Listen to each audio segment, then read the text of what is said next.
Guys, here's another one for you. I saw last night, actually. I was so tired last night when I got home. It was really late. The name of the movie is called Late Night with the Devil. Yeah. I'm sure you've heard of this one already. It stars David Dastmalchian. I think that's how you pronounce it. He's been in a lot of stuff. We've seen him. I've always seen him in other movies doing like a small role, like a supporting role. I actually saw him in Oppenheimer. You know, he had a small part there even in that. But here, he's the lead, right? And he plays a late night talk show host in 1977 who is struggling to try to keep his show on the air. You know, after he went through some tragic things, he lost his wife to lung cancer. The beginning of the movie kind of gives off this whole kind of story about him and his wife and what happened and his show and how he keeps trying to, you know, go up against the competition at the time, which was Johnny Carson, right? So everything is kind of like setting up in the beginning there so that you can kind of get to know who he is. The movie is kind of filmed in a very documentary, stylish sort of way, but also like found footage sort of way, right? Except this is the found footage of a fully recorded broadcast on Halloween night. Halloween night, right?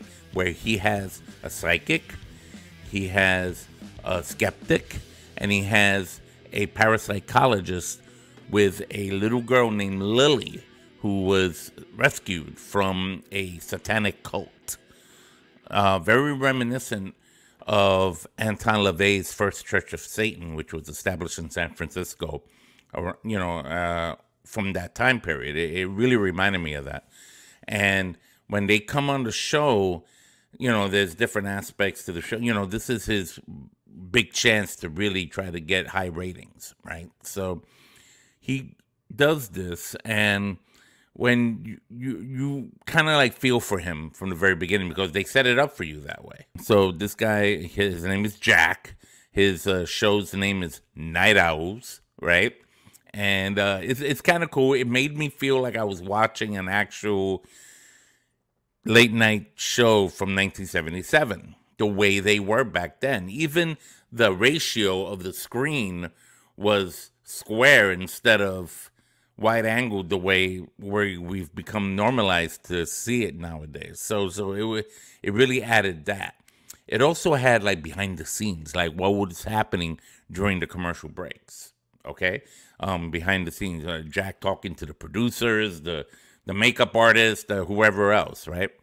So you know he goes through all this, but everything starts to take it's a bit of a slow burn there, but everything starts taking a turn when Lily, the little girl that the parapsychologist brought in, you know, apparently she had a demon inside her that she called Mr. Wiggles, right?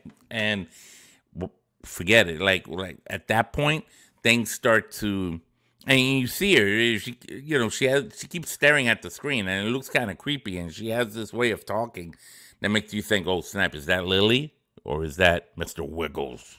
Huh? And you know, so it kind of, it messed me up. I was like, yo, this is getting crazy. And it gets crazy. It gets crazy. Now, the effects were kind of funny. They were special effects. I don't think there was any effects here that was CGI. They were very reminiscent of 1977 special effects, the way things happened as the third act of the film kind of like unraveled. You know, it reminded me of that. It had good practical effects, I have to admit, you know, which is something I always give a thumbs up to any horror movie, you know, when they go on the practical end. I think the overall message I was impressed with, because I really did like this film, was the whole idea of what are you willing to sacrifice? You see, Jack was this guy, you know, he looked like he was at the end of his rope, right? He lost his wife, he's about to lose his show, he's about to lose everything. But what was he really willing to sacrifice and give up to succeed for the sake of ratings, for the sake of success? right? So it's almost this whole deal with the devil kind of thing, that we're fame for damnation kind of scenario, selling your soul, so to speak. I felt that sense in this film, as well as a kind of, funny enough, a Halloween 3-ish kind of vibe. See the film and you'll see what I mean, because there was a part at the end that made me think, well, this is like Halloween 3, because it wasn't only affecting what was happening, and the possession goes full blown in this film, on Lily, the demonic possession that's there. But not only does it affect the people on the stage, the producers, the people on the stage, the people behind the stage, it also affects the audience. It also affects the viewing audience on television.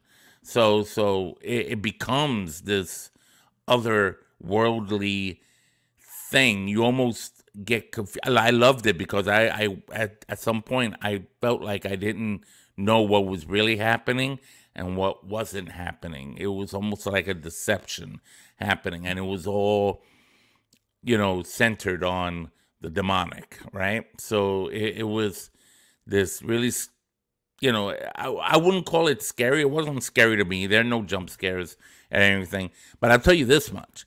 This would be an ideal movie to watch on Halloween night, because the movie itself takes place on Halloween night. So that's a good what a good movie to watch during that day. Now, having said that, I saw this in the theater. This is actually coming out in Shudder on April 19th, but I didn't want to wait. This was a good movie. I've heard great things about it, and they were right. So I'm going to give Late Night with the Devil 3 coffee cups for its ingenuity, its creative aspect. I really liked David Dastmalchian. I'm terrible with names. I like his performance in this. He was great. He showed that he could definitely hold down a lead role in a movie. I say give him more stuff to do. I think it would really work out. Oh yeah, the other thing was the psychic, Cristo. He's the psychic. He was like a Walter Mercado. You Puerto Ricans or other Latinos in the house know what I speak of, right? He reminded me of Walter Mercado. A very young version. It made me laugh. I was like, this is like Walter Mercado, this guy. It was weird. When you see it, you see what I mean. I want to tell you more, but I really don't want to do that because I like my reviews to be more spoiler free. If I do full on spoiler, I'll make it clear it would be. But this is a movie worth watching in the theater. If you want to wait till April 19th to check it out on Shudder, be my guest. In any case, I plan on watching it again when it comes out on Shudder. That's all I know. That's all I got to tell you on that. So there it is, people. Late Night with the Devil. Great film. I liked it. 3 coffee cups. What do you think of it? Talk to me. Comment below. Share with me your thoughts on Late Night with the Devil. I like saying it like that. And please, by all means, consider subscribing if this is your first time here. Tap on that bell for future notifications for future Horror and Coffee content. This is Horror and Coffee. This is horror. This is coffee. And I'll see you guys really soon. There's more horror movies to come to check out. Until then, take care.